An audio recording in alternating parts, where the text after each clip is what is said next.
You could call this Me Too meets the burgeoning student-led protest movement, a high school walkout to demand stricter punishment for sexual misconduct by teachers.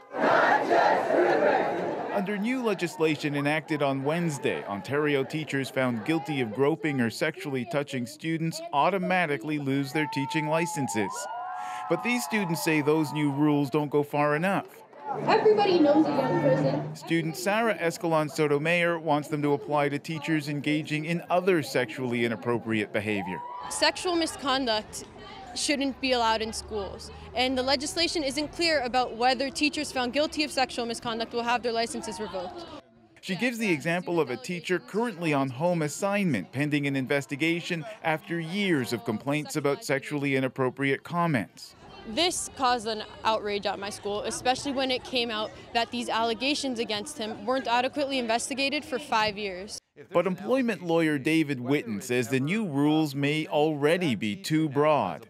I think the new legislation and proposed amendments are problematic because it just is so expansive now that it could capture inadvertent contact between a teacher and a student. The protesters also want training for students, teachers, and administrators about how to recognize and deal with sexual abuse and misconduct.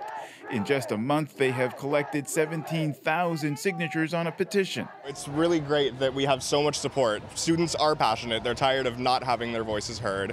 They're hoping their voices are heard during the current Ontario election campaign and not forgotten when both the legislature and school returns in September. Ron Charles, CBC News, Toronto. So how often do teachers lose their licenses over any kind of misconduct in this country?